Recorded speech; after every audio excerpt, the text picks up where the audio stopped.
السلام عليكم ورحمة الله. ازيكم عاملين ايه؟ يا رب تكونوا بخير وكل سنة وانتم طيبين. النهاردة بقى نعمل فطار جديد. هنعمل سمك مقلي، وهنعمل كمان سمك شوربة بيضة. في ناس كتير ما بتعملهاش، بس بصراحة هي طعمها حلو.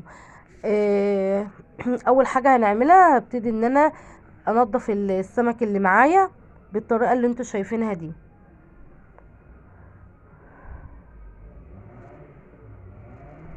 زي ما انتوا شايفين كده، حبيت ان انا اجيب لكم المقطع بتاع تنظيف السمك، علشان في ناس يعني ما بتحبش تنضفه او بتستصعب الموضوع يعني. فقلت ان انا اجيب المقطع ده كده بكل بساطة كده، خطوة خطوة، عشان نشوف. مفيش اسهل من كده. خلي ايدك سريعة، علشان السمك كل ما ايدك بتبقى سريعة كل ما بيبقى احسن. ولما بتبطئي ايديك السمكية بتسخن في ايديكي، فده ما بيبقاش حلو. اهو كده بالشكل ده كده. اخلص بقى كل الكمية، ونبتدي بقى نخش على الفيديو بقى، نشوف هنعمل ايه وهنتبل السمك ازاي وهنعمل ايه. عايزه اقول لكم ان رمضان بيجري بطريقه صعبه قوي يا جماعه، سبحان الله، الايام الحلوه بتجري بسرعه قوي. هنا بقى كنت غسلته كده غسله محترمه جدا تحت الميه الجاريه، يعني تحت الحنفيه، لحد ما الميه بتاعته بقت بيضه شفافه بالشكل ده كده. وكمان جبت ليمونه كده عصرتها وسبت القشر كمان فيها. شايفين ما شاء الله قلبه زي الفل. اهو بالشكل ده كده.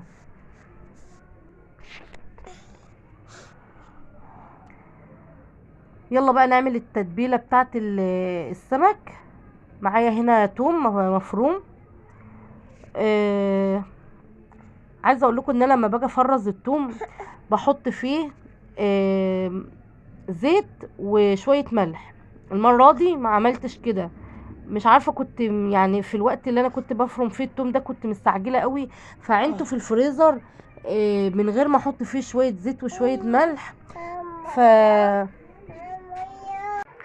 فلما بتيجي بقى تفرزي التوم وما تحطيش فيه شوية زيت وشوية ملح، دي بتبقى النتيجة. التوم بيحجر من التلج طبعا، وبيبقى متجمد، وبيبقى صعب جدا ان انت تطلعي ايه منه زي ما انت شفتوا كده. انما انا في الطبيعي وفي العادي بتاعي بحط شوية زيت وشوية ملح، فبيبقى معايا ما بيتجمدش، بس بيبقى محافظ على لونه وبيبقى حلو قوي.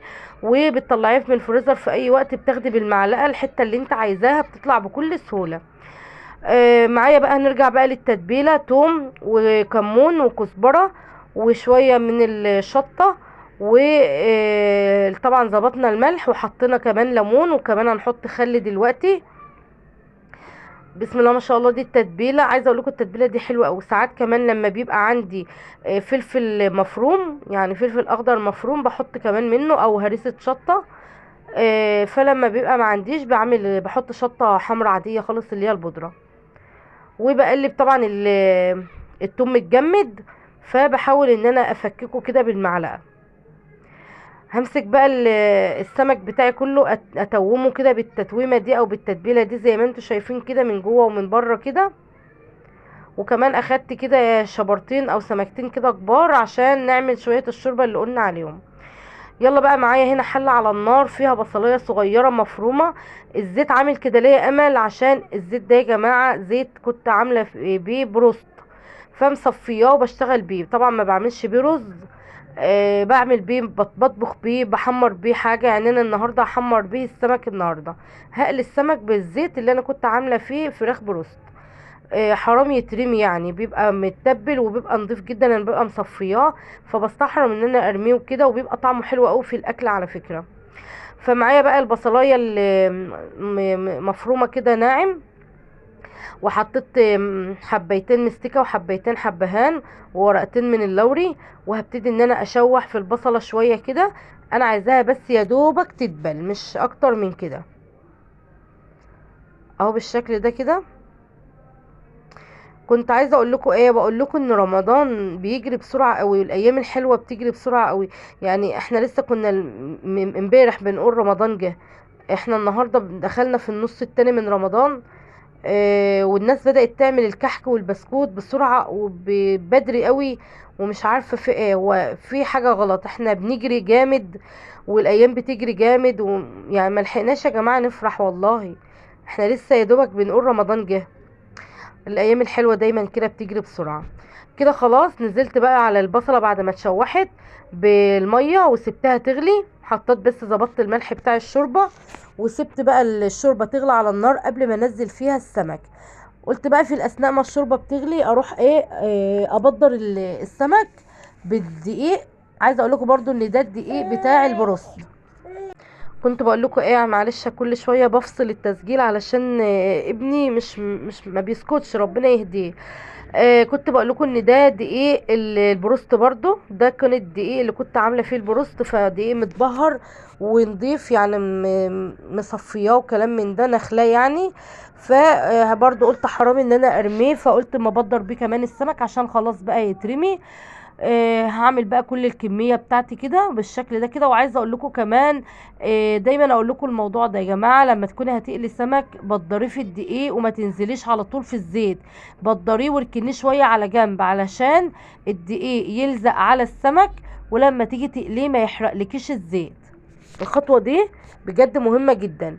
وكمان قشر الليمون اللي انت بتعصريه ما ترموهوش، حطيه في الطاسه وانت بتقلي علشان يعمل ريحه حلوه كده ويشد الزفاره اللي طالعه وانت بتقلي. هنا بقى كانت الشوربه غلت معايا زي ما انتم شايفين كده، ف نزلت كده بالسمك بتاعي عشان زي ما انتم عارفين السمك ما بياخدش سوا كتير. وكمان لازم الشوربه تغلي كويس قوي عشان البصله تطلع طعمها والبهارات. فالسمك هياخد غلوتين وهطفي عليه ويبقى كده خلاص خلص معايا. هنعمل بقى رز ابيض. طبعا طريقة الرز الابيض كلنا عارفينها وكل يوم بنعمل رز، يعني ماهيش يعني افتكاسة ولا حاجة جديدة. انا بس بشارك معاكم الاكل اللي انا عملته النهاردة واليوم بتاعي كان ماشي ازاي. طبعا زي ما احنا عارفين مقتطفات من اليوم بيبقى طويل جدا وبيبقى فيه تفاصيل كتيرة قوي. بس مش هقدر ان انا كل ما اعمل حاجة هفتح الكاميرا، طبعا ده بيبقى مجهود جامد جدا عليا. وكمان معايا اطفال وكلام من ده، فالموضوع بيبقى صعب قوي. فيعني يا دوبك كده لما باجي اعمل الاكل ببتدي ان انا اصور. وغير كده بقى اليوم بتاعي بيبقى ماشي زي اي واحدة فيكم بتعمل، بتغسل هدوم، بتغسل مواعين، بتروق كل الطلبات بتاعت البيت اللي انتوا عارفينها. هنا اظبط بقى مقدار الرز بتاعي وخلاص كده الرز يكون استوى. وكمان الشوربة هنا ما شاء الله السمك كان استوى وطفيت عليه. ويبقى كده فاضل معانا ايه؟ مفيش فاضل معانا غير ان احنا نقلي السمك. طبعا انا مأخرة السمك علشان المغرب، يعني لان انا بحب ان انا انزل السمك من على النار على الاكل على طول. السمك المقلي من الاكلات اللي لازم تتاكل سخنة، ما ينفعش انك انت تقليها وتركنيها على جنب